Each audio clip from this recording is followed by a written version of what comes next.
সাবধান, এই প্রচন্ড গরমের কারণে রাতে যদি খালি গায়ে ঘুমান আপনার জীবনে দুইটা বিপদ আসবে। সেই দুইটা বিপদ থেকে কেউ আপনাকে রক্ষা করতে পারবে না। এগুলি আমার কথা নয়, রাসূল করিম সাল্লাল্লাহু আলাইহি সাল্লামের হাদিসগুলি রিসার্চ করে আমি পেয়েছি। কোন পুরুষ অথবা নারী যদি রাতের বেলা খালি গায়ে ঘুমায় তাহলে তার জীবনে মারাত্মক দুইটি বিপদ আসবে। প্রিয় ভাইয়েরা আমার, আমরা না জানার কারণে আমরা অনেক সময় অনেক বেশি বিপদের মধ্যে পড়ে যাই। বিশেষ করে রাতের বেলার কিছু আমল আমরা না করার কারণে রাতের বেলা অনেক ক্ষতিগ্রস্তের মধ্যে আমরা পড়ি। অনেক জিন আমাদেরকে আক্রমণ করে, অনেক ব্ল্যাক ম্যাজিক আমাদেরকে আক্রমণ করে। এই জন্য আল্লাহ সুবহানাহু ওয়া তাআলা বলেছেন, ওয়ামা আতাকুমুর রাসূলু ফাখুযুহু ওয়ামা নাহাকুম আনহু ফান্তাহু।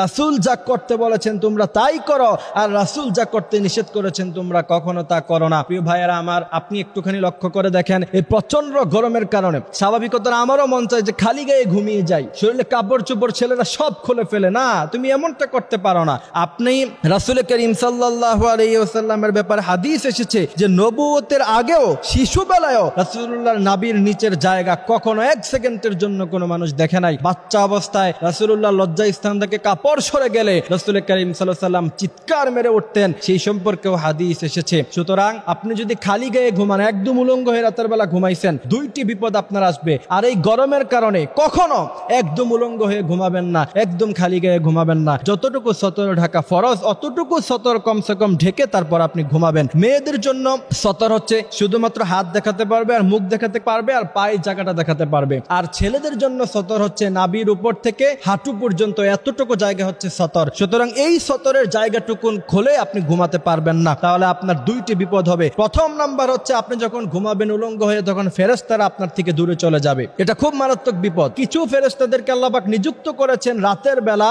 যাতে করে তার বান্দার কোনো ক্ষতি না হয়ে যায়, কোনো সাপ বিচ্ছু তাকে কামড় না দেয়, কোনো শয়তান তাকে কোনো ক্ষতি না করে, কোনো বোবা জিন যাতে না ধরে, কোনো বোবা জিন যাতে করে তাকে না ধরে, কোনো শয়তান যাতে করে তাকে কষ্ট না দেয়, তাকে যেন কেউ ব্ল্যাক ম্যাজিক করতে না পারে রাতের বেলায়। এই জন্য আল্লাহ পাক কিছু ফেরেশতাকে প্রত্যেকটি বান্দার জন্য, আমার জন্য আছে, আপনার জন্য আছে। আর রাসূল বলেছেন, কোনো ব্যক্তি যদি বেহায়ার মতো উলঙ্গ হয়ে ঘুমায় তখন ফেরেশতারা শরমে তার কাছে আসে না। আপনি তাহলে অনেকগুলি বিপদের মধ্যে পড়ে যেতে পারেন। আপনাকে পোকামাকড় ধ্বংসন করতে পারে, সাপে কামড়াতে পারে, জিন আপনাকে অ্যাটাক করতে পারে যদি আপনার কাছে ফেরেশতাগুলি না থাকে। দ্বিতীয় নম্বরে যে বড় বিপদ আপনি পড়বেন সেটা হচ্ছে, আপনি দেখবেন যে বেশিরভাগ সময় তাদেরকে বোবা জিন ধরে যারা ওযু ছাড়া ঘুমায়, যারা সুন্নতগুলি মানে না। রাসূল করিম সাল্লাল্লাহু আলাইহি ওয়াসাল্লামের অনেকগুলি সুন্নত আছে, যে ডান দিকে কাত হয়ে ঘুম যাওয়া, ঘুমের দোয়া পরে ঘুম যাওয়া, আয়াতুল কুরসি পরে শরীরে ফু দিয়ে ঘুম দেওয়া, এই সমস্ত কাজগুলি যারা করে না তাদেরকে দেখবেন বেশিরভাগ বোবা জিন শয়তান তাদেরকে আক্রমণ করে। এবং এই বোবা জিন শয়তান যদি আপনাকে খুব বেশি পরিমাণে প্রেসার ক্রিয়েট করে তাহলে আপনার প্রাণহানি হতে পারে। সুতরাং আপনি উলঙ্গ হয়ে অবস্থায় ঘুমালে আপনি তাই সেই ঘুমের মধ্যে মৃত্যুবরণ পর্যন্ত করতে পারেন।